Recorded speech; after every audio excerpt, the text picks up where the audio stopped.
Hi, this is the Inspired Living podcast with Ellen Broderick, and I am coming to you this week. Generally, we have an interview with a person who is found their passion and is pursuing it, and a person whom I find inspiring. This week, instead, we are going to just reflect on the interviews that I've done so far, just who has been interviewed, so that you will have an opportunity to go back and listen to any that you may be interested in, but weren't aware of. And then I am going to just give a little review of the upcoming podcasts that we are looking forward to. And the third thing I'm going to do is delve a little deeper into some of the concepts that Stephen Cope laid out either in his interview with me or in his book, The Dharma in Difficult Times. I think it's worth pausing at those again. I think they're really important concepts, and for anybody who has been introduced to them and wanting to dive a little deeper, I think it helps to go over things a second time or to be introduced to them in a slightly different way. So the first thing I want to do is just say I want to thank all the people who have been willing to come on. I've only done 7. This is the 8th podcast, and I think it takes a certain kind of courage to join something early in its inception. So I want to thank Ed LaPlante, who came and spoke about how music inspires him and how it has been a part of many of the iterations of his life, including his connection to his children. So that's a really fun one to listen to. And he's right here in New Hampshire. And Alter, his wife, was also on talking about her commitment to the earth, to nature, and to all living things through her business, which is called One Earth Body Care, and with really the way she lives her life and what she thinks about and what she's concerned with just about every decision that she makes in her life. Michelle Gross, who is from Orlando, Florida, spoke about bringing anti-inflammatory habits to oncology patients down there, and also her work as a project manager of a company called Sharing Smiles, which brings medical care to children in Central America, really essential operations and procedures that they would otherwise not have access to, and certainly wouldn't have the finances to pay for. Really inspiring work that she does. Jules White, who is in Victoria, Australia, works as an environmental consultant and helps businesses with sustainability and zero waste development. And in addition to this, she has a consultation practice, a business which uses Ayurvedic principles to develop lifestyles that really serve people's life goals. And then Romy Tosaint.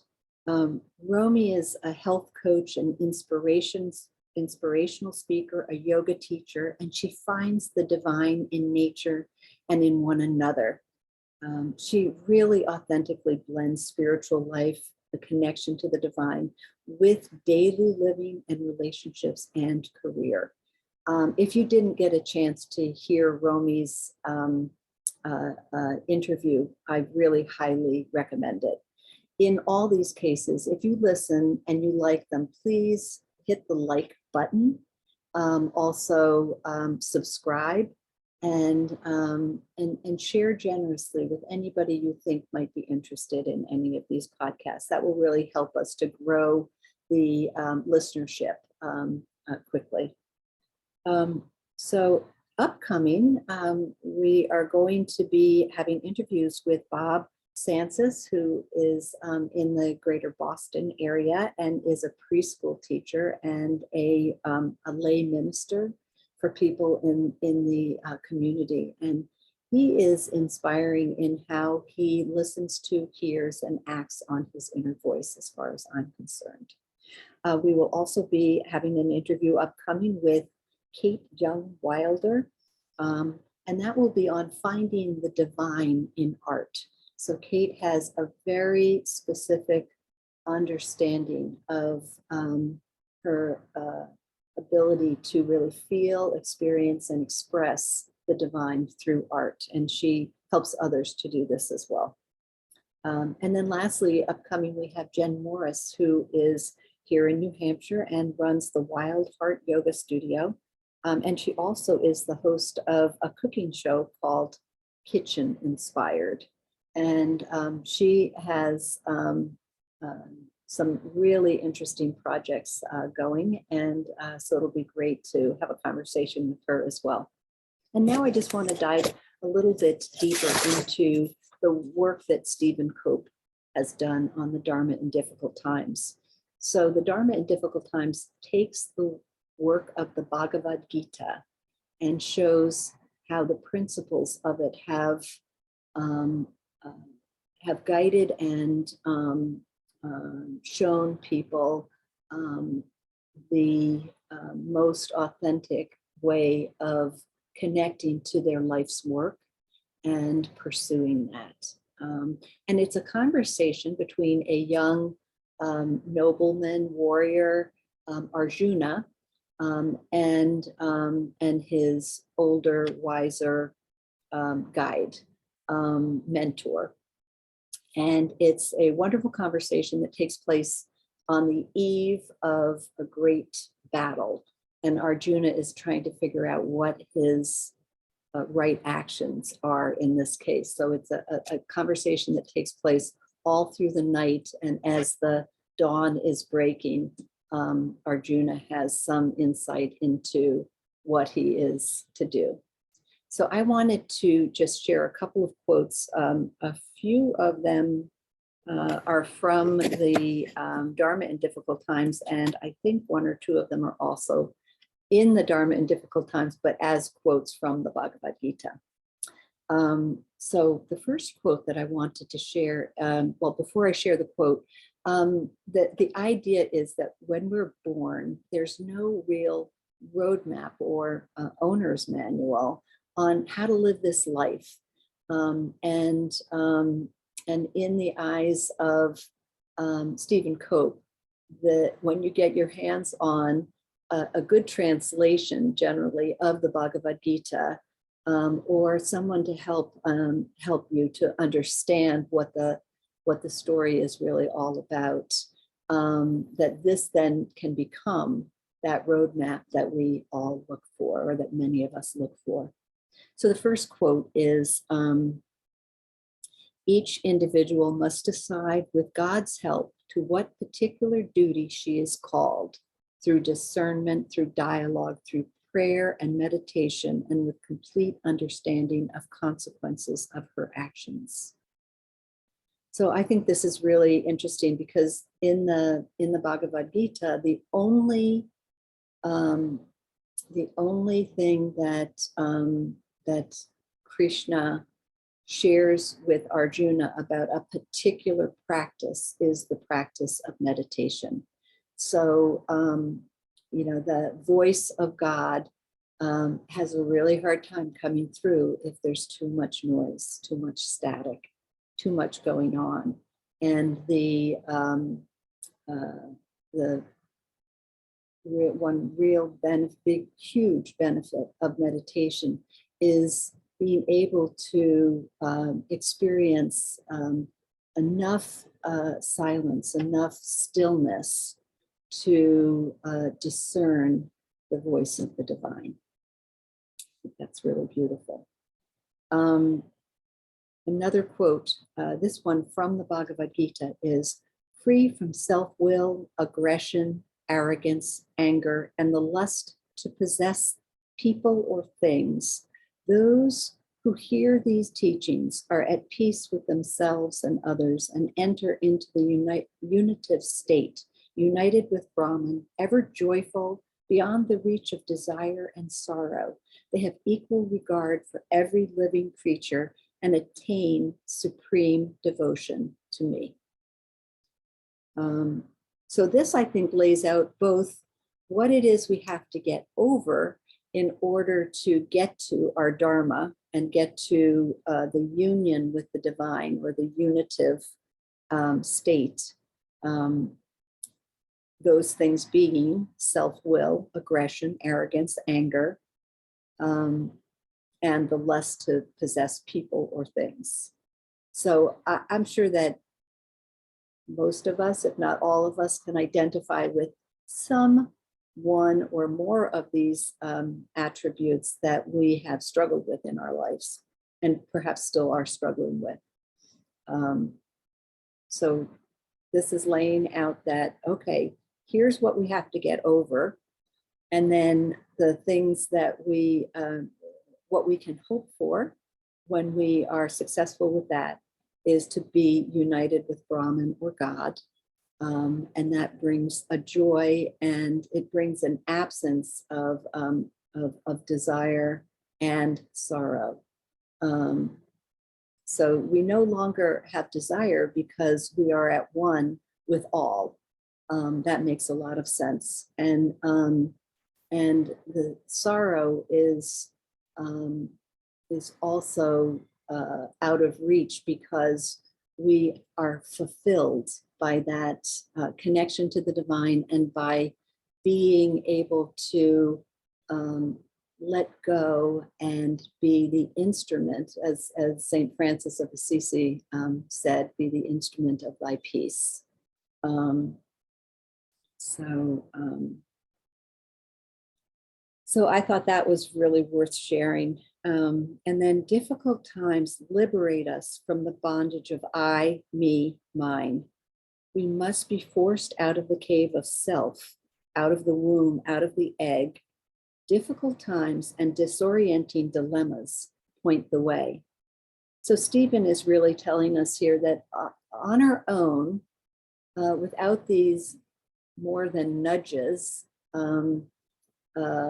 significant events, either personal events in your own life, or living through difficult times, which is more of a shared difficulty, are the things that get us out of our complacency and allow us to pursue what is greater than us, because we can't do it alone.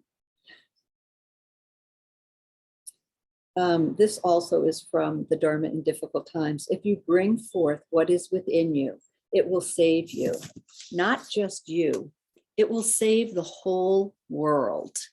So here, Stephen is talking about that when we are doing what is in our Dharma to do, or in our life's work, and we're doing it all out, we're doing it with our entire being, with everything, we're giving it all we've got, then that has the possibility, that has the effect of changing not just you, but the whole world, because the individual is a piece of the whole, and the whole is a piece of the individual. The whole is the collection of the individuals. In the talk that I gave with Romy Tosaint, she speaks about the teaching that she picked up from a co-worker,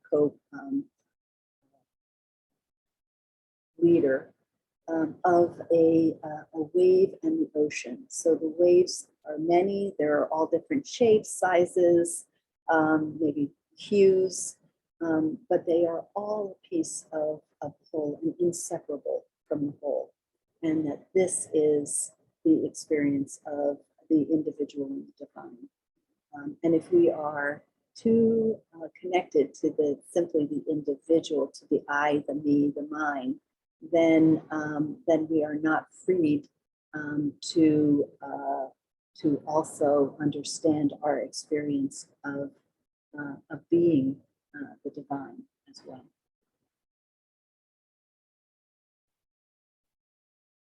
And Stephen says that as beings that are both human and divine, we live both in time and beyond time. Now, I think this is an amazing concept that, and Stephen gives a really nice explanation of this, both in the book and in his talk. And it's of the linearness of time, but also of time as moving in the opposite direction to up and down.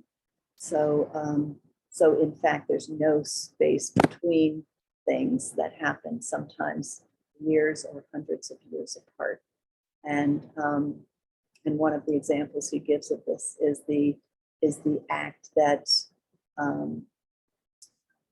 Hawthorne thought deeply about, which was about civil disobedience in regard to not paying his taxes and going to jail as a result of that, because he couldn't put his money into a system that was treating other human beings the way our early government was treating both the Native Americans and Blacks, and how the repercussions of that, the echoes of that, have reached down through time or across time in order to impact the various ages and to move things forward.